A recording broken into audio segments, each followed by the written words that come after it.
특집 장근석의 직진 라디오.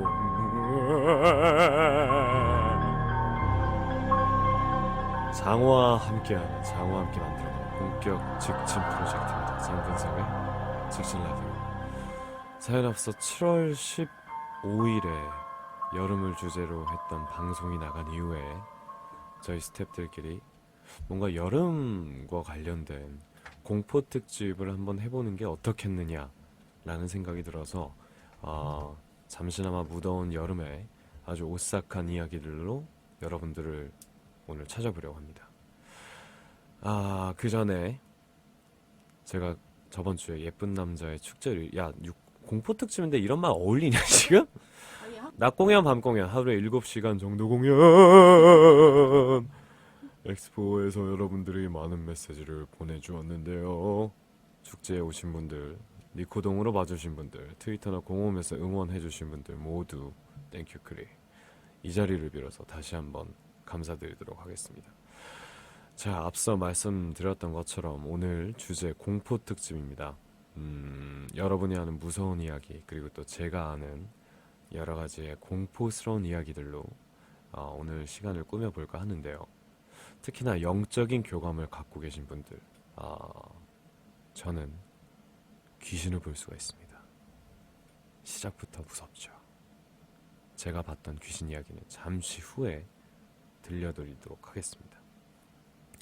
자, 오늘 분위기가 분위기인 만큼 밝고 사람이 많은 곳이라든가 아니면 집안의 거실보다는 방 안에서 이어폰을 꽂고 저와 함께 우리 둘만의 시간을 이불 속에서 가져보는 것도 더 집중할 수 있는 시간이 되지 않을까 싶습니다.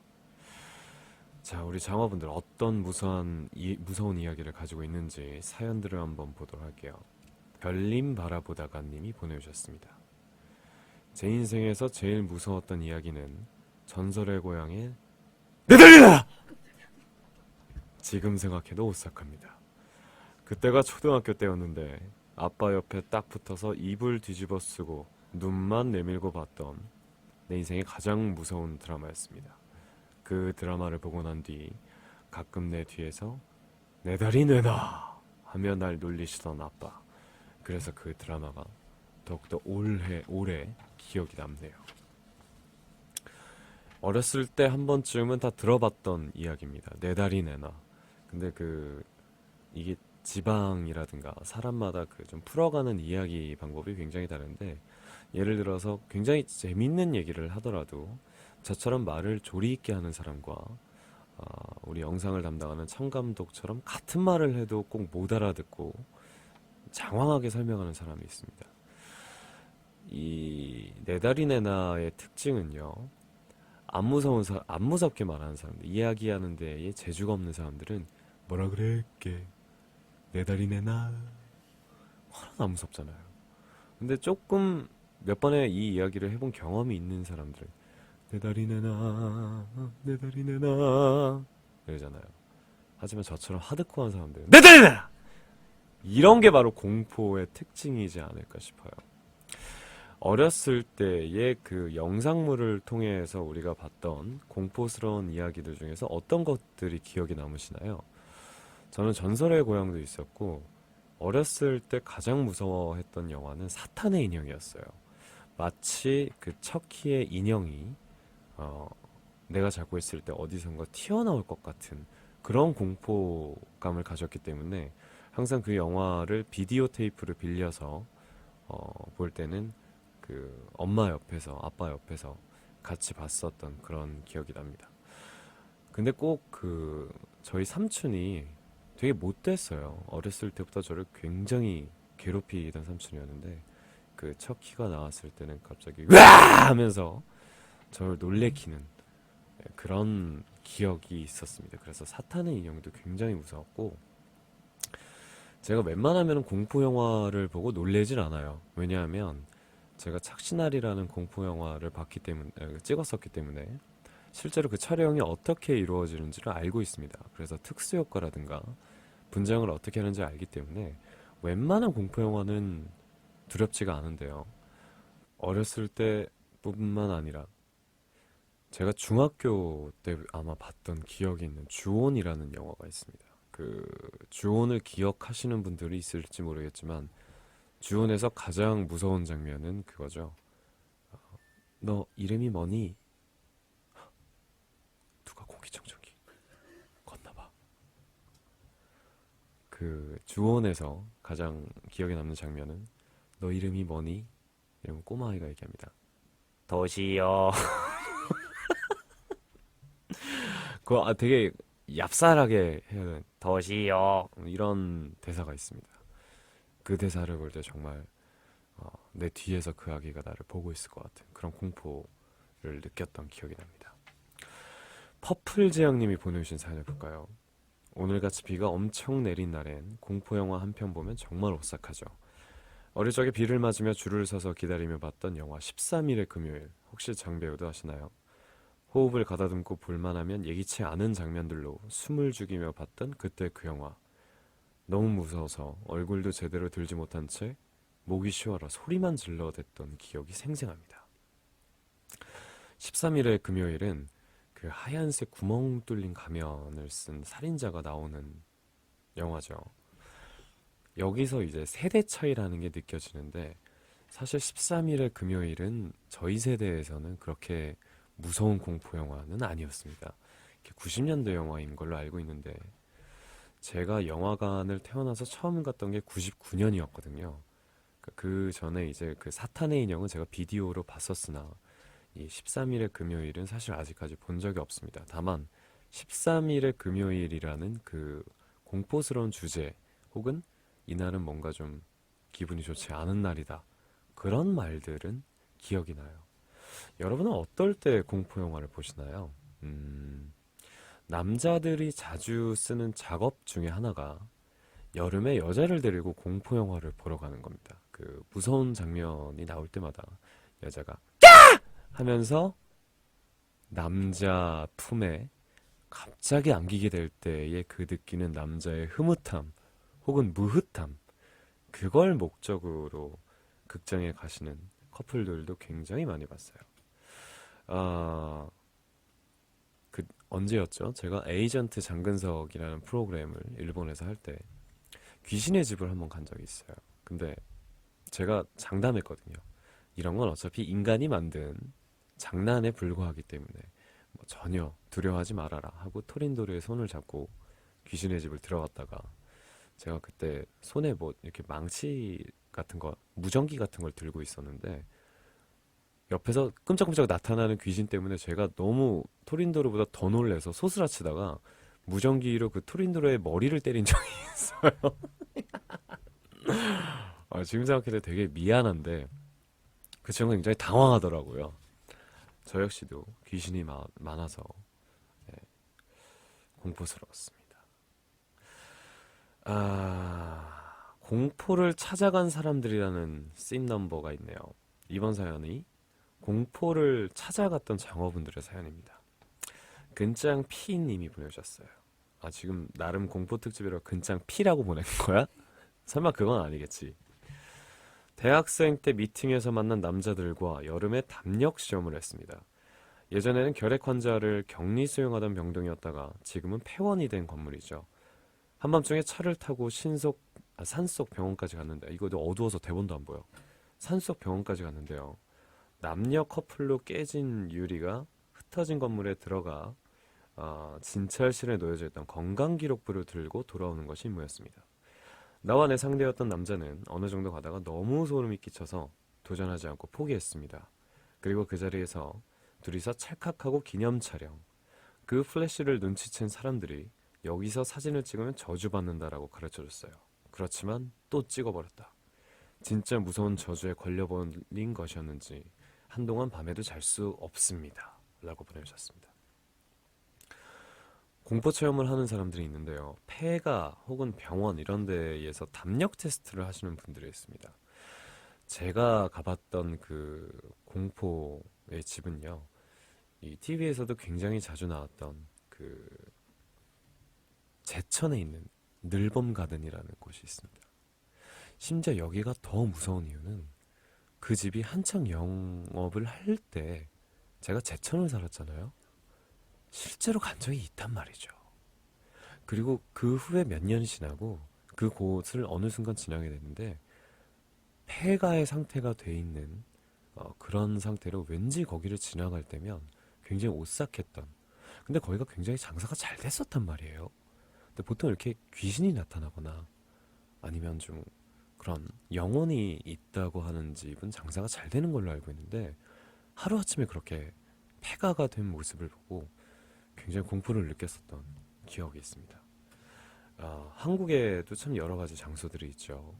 곤지암에 있는 정신병원, 이건 뭐 TV 프로그램에도 굉장히 많이 나왔고 귀신이 많이 나온다는 심령 스팟, 그리고 또 동호회 분들이 그런 곳을 자주 다니면서 담력 테스트를 하는 걸로 알고 있습니다.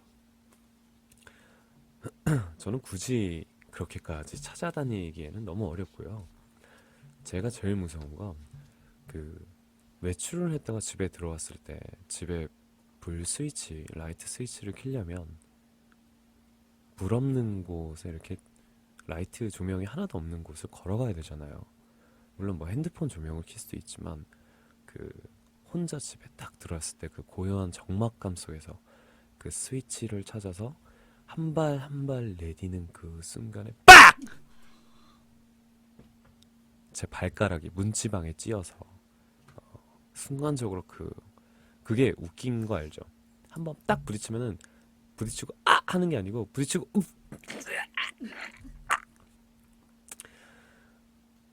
비슷한 예로 그 청룡열차라고 하는 롤러코스터와 자이로드롭을 탈 때에도 같은 분위기예요.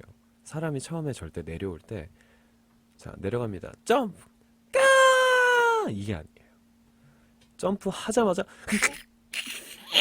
이렇게 소리가 들리지 절대 즉각적으로 반응하지가 않습니다. 그래서 제가 제 목소리에 놀라서 참 깜짝 놀랐었던 기억이 있어요. 마나부님의 사연 볼게요. 일본의 도깨비 집에서는 자주 곤약이 쓰입니다. 아마도 차갑고 끈적끈적한 느낌 때문일 거예요. 실제로 피부에 닿으면 차갑고 약간 당황스럽지만 밖에 나가면 왠지 몸에 곤약의 냄새가 배어든 추억이 있어요. 한국의 도깨비 집에서 잘 있는 것은 무엇인가요? 한국의 도깨비 집은요, 저는 초등학교 때 이후로 가본 적이 없는 것 같은데 빗자루, 청소도구, 그리고 또 막대기 같은 거에 매달아서 사람 몸에 닿게, 그리고 또 피아노 줄이라고 하죠. 그 인형 탈이라든가 사람 탈을 그 나이롱 줄에 연결을 해서 갑자기 이렇게 떨어진다든지, 그리고 이렇게 밟을 때 땅이 아니라 어느 순간 스펀지가 있다거나, 네. 그리고 또 귀신들이 자주 나오는 그 비명 소리, 그런 것들이 있겠죠. 다시 한번 토린도르상에게 미안하다는 말을 하면서 저희는 노래 한 곡 듣고 오도록 하겠습니다. 君の手をつないだら幸せで어땠니 자, 공포 특집으로 함께하고 있는 장근석의 직진 라디오. 지금부터는 진짜 무서운 얘기가 나올 것 같아요. 왜냐면 실제 경험담에 대해서 얘기를 해볼 텐데 사실 이 실제 경험에 대해서는 저도 할 얘기가 굉장히 많습니다. 그래서 제가 아까처럼 빡! 이렇게 놀래키는 것보다 실질적인 공포를 느낄 수 있는 이야기들 나눠보도록 할게요. 마짱님이 보내주셨어요. 밤 작업을 할 때 꼬리표에 날짜 및 수리 내용을 써야 해서 매직을 들었는데 엄청나게 졸음이 쏟아져서 의식이 멍해졌어요. 그런데 내 손이 매직을 잡고 뭔가 마음대로 써버리는 게 아니겠습니까? 헉! 하고 꼬리표를 보니 나는 의사가 되고 싶었다라고 적혀 있었습니다. 그날 저는 매직을 들자마자 졸음이 쏟아지고 내 의지와는 상관없는 것을 쓰는 것을 1시간 동안 반복했습니다. 난생 처음 빙이 되었습니다. 빙이 된 다음날 출근해 보면 내 글자가 아닌 글씨로 쓰여진 꼬리표가 수십 장이 있어서 무서워졌습니다. 그 이후로 수정과 부적을 지니고 소금을 준비하고 다닙니다. 그 파워 덕분인지 지금은 빙이 되는 것이 없어졌습니다. 빙의와 몽유병 진짜 경험을 같이 하신 분입니다. 아, 귀신을 실제로 본 적이 아까 제가 있다고 얘기를 했죠.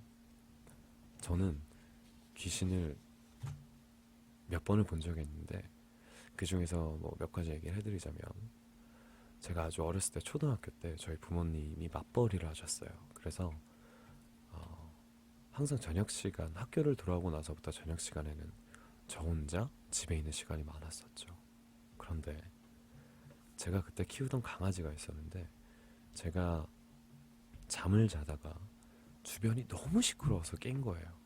눈을 떴는데 제가 키우던 강아지가 저를 바라보고 짖는 게 아니고 제 허공을 보면서 입에 거품을 물면서 계속 짖어대는 거예요.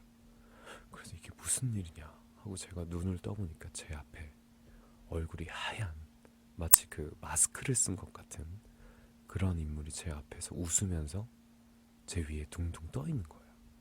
근데 그게 저만 봤다면 그게 단순히 가위를 눌린 거라고 생각할 수 있는데 제가 키우던 강아지가 그 허공을 보면서 침을 흘릴 정도로 짖어대고 있었던 건 그건 지금 생각해도 굉장히 미스터리입니다.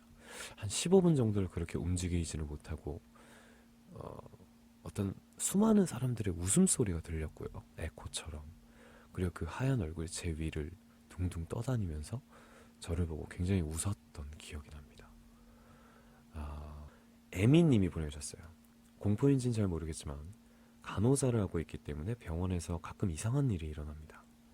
산부인과에서 야근을 하고 있던 때 아무도 없는 이 방에서 아기 소리가 나거나 아무도 없는 방에서 간호사 호출이 되거나 방범 카메라에 한밤중에 있을 수 없는 곳에 할머니가 비치거나 환자가 벽에 딱 붙어있는 침대인데 잠들어 있을 머리 위를 사람이 지나가거나 여러 가지 일이 있었습니다. 우리가 때로는 정말로 그 말로 설명할 수 없는 그런 그 과학적으로 설명할 수 없는 일들이 굉장히 많이 일어나죠. 어렸을 때 봤던 TV 프로그램 중에 이야기 속으로라든가 토요 미스테리 극장이라는 프로그램이 있었죠. 참 그거 보면서도 신기한 이야기들이 굉장히 많이 나왔어요. 제가 갑자기 생각나는 또 한 번 귀신을 봤던 기억이 납니다. 이건 제가 고등학교 때예요. 실제로 겪었던 거짓말이 아니고 어느 한 여름날에 제 방에서 자다가 방이 너무 더운 거예요. 그래서 에어컨이 있는 거실로 나와서 거실에서 이렇게 저 혼자 누워서 잠을 자고 있었어요. 근데 갑자기 어느 순간 너무 추워지는 거예요. 그 더웠던 여름날에.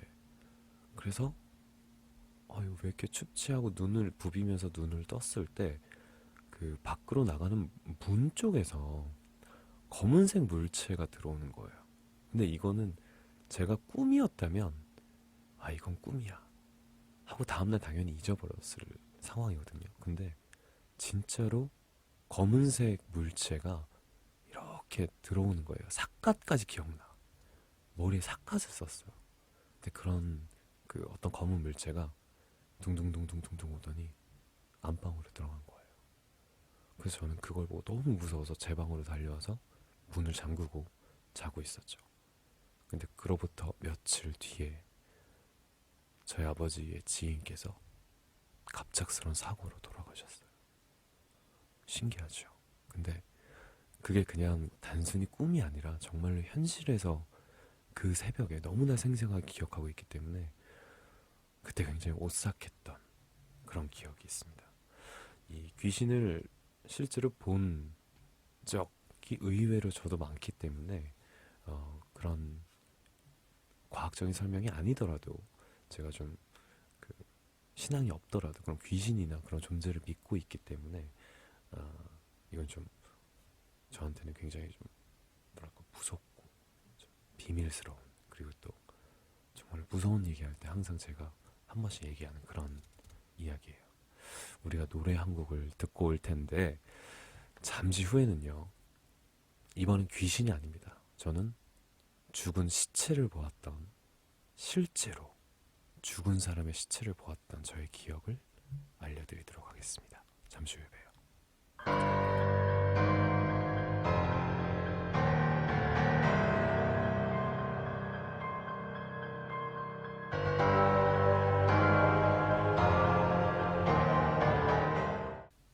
자, 이번 얘기는요. 제가 겪었던 실제로 사람의 시체를 봤던 말씀을 해드릴 거예요. 저도 사실 그때를 생각하면 아직까지도 굉장히 좀 등골이 오싹해져서 정말로 두려운 기억인데 오늘 특별히 여러분들에게 들려드리도록 하겠습니다. 아마 기사를 찾아보셔도 그때 당시의 이야기 그리고 그 현장에 관한 이야기가 뉴스로 기사화됐던 적도 있습니다. 때는 바야흐로 제가 초절정 인기의 드라마 요정컨미에 출연하던 때였어요. 웃지마, 무서운 얘기야. 요정컨미에 출연을 했을 때 한창 그 드라마가 이제 시청률이 점점 올라가던 그런 때였죠. 보통 그 드라마를 하기 전에 리허설이라는 걸 합니다. 촬영 시작하기 전에 세트에서 이제 모든 배우들과 스태프들이 대본을 읽으면서 동선을 정리하고 그런 리허설을 하는 타이밍이 있는데 갑자기 어느 순간에 조명 정리를 하던 찰나에 큰 조명 하나가 팡 하고 터진 거예요. 그 사람들이 이게 무슨 일일까라고 하다가 기술적인 이유는 못 찾아내고, 왜냐면 한 번도 그런 적이 없었다고 했거든요. 기술적인 이유는 못 찾아내고 어른들이 아마 이 드라마가 잘 되려고 그러나 보다 라고 얘기를 하시더라고요. 그래서 그때는 뭐 대수롭지 않게 넘긴 일이었어요. 근데 문제는 여기서부터 시작됩니다.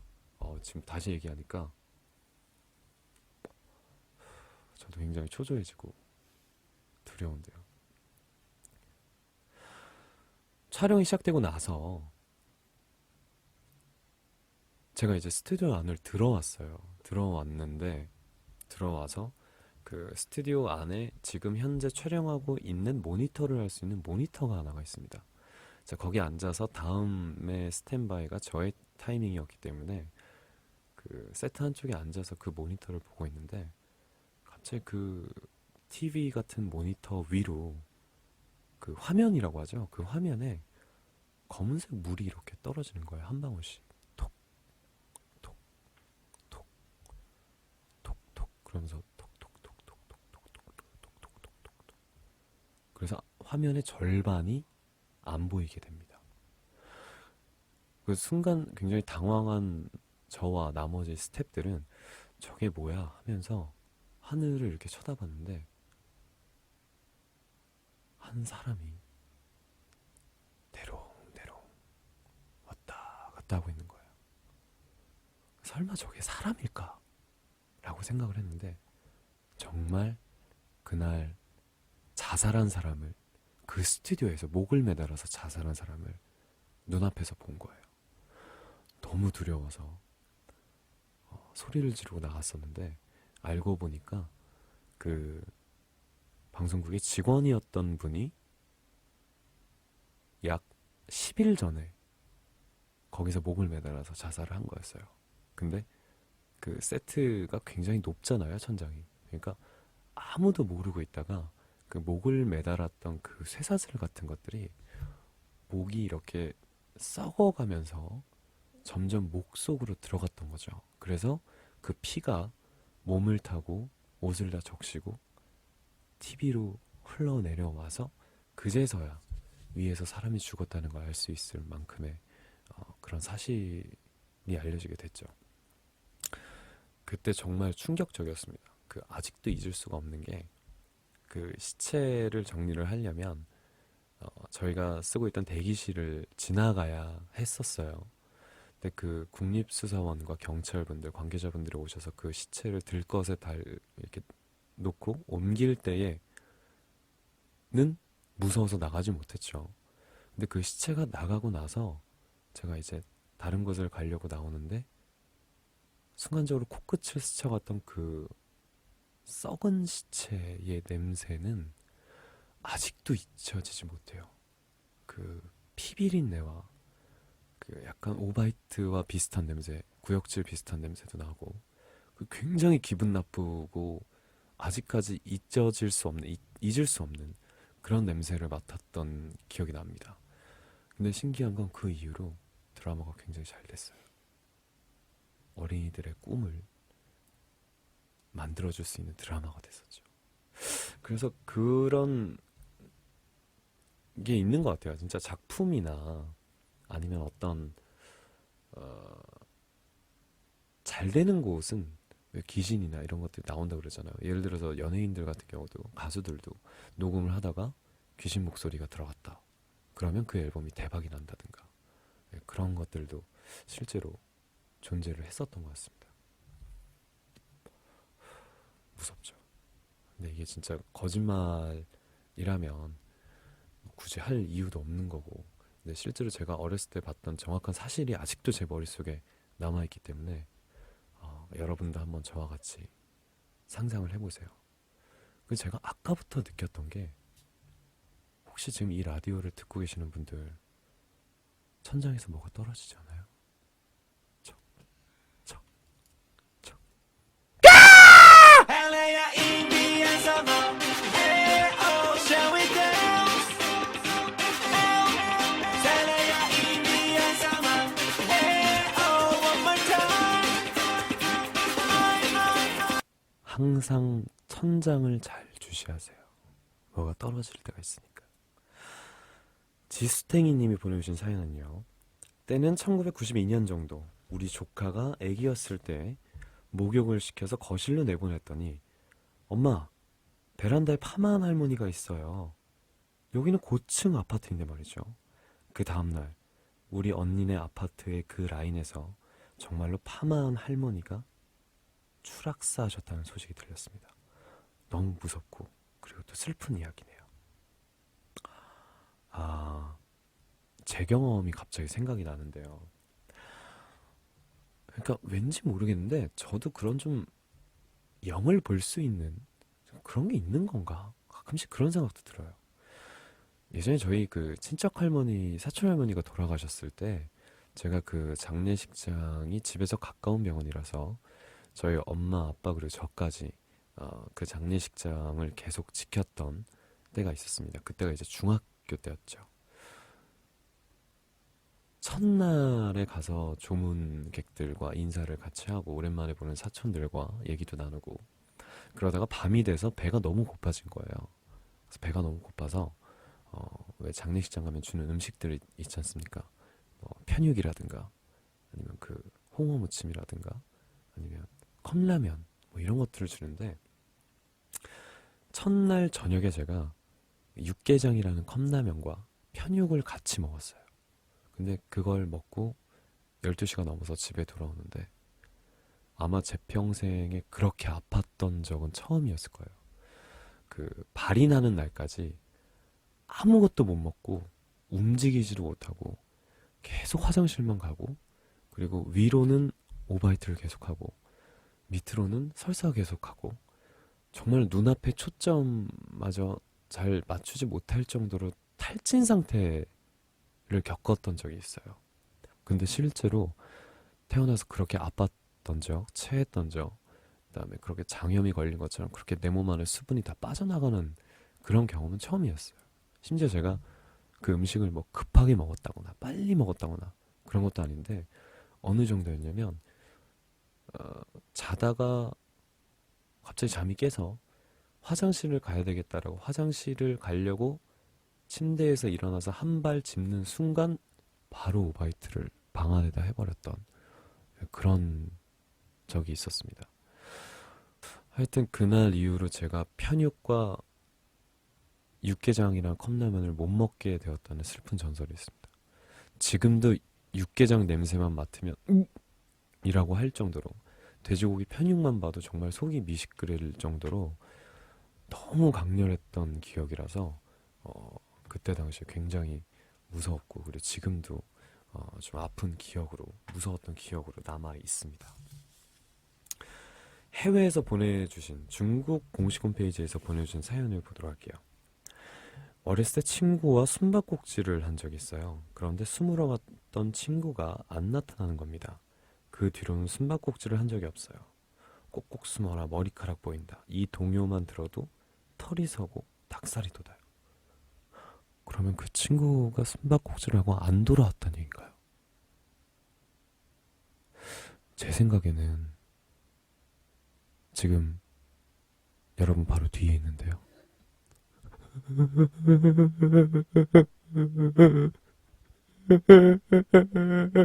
도시요. 노래 한 곡 듣고 오도록 하겠습니다. ささやく愛は嘘じゃないさ One night love じゃ足りないキスをくれないか溺れたいんだ Show me your love baby right 자, 공포 특집으로 함께하고 있는 장근석의 직진 라디오 이제 마지막 사연을 만나보도록 할 텐데요. 일본 공식 홈페이지에서 보내주신 사연 중에 정말 공포스러운 사연이 있어서 하나 소개해드릴까 합니다. 후르사와 사토고 님이 보내주셨어요.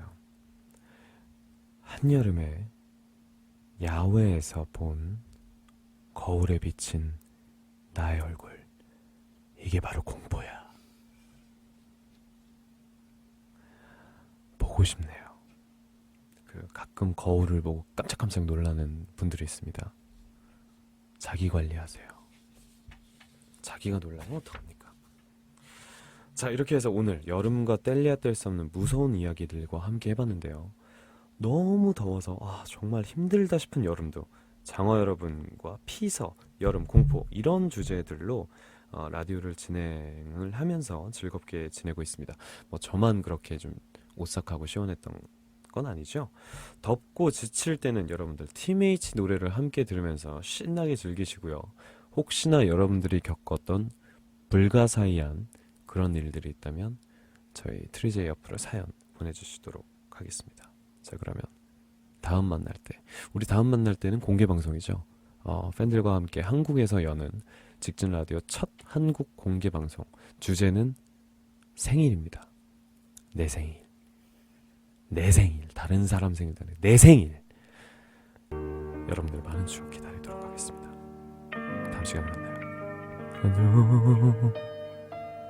뒤에 누구야?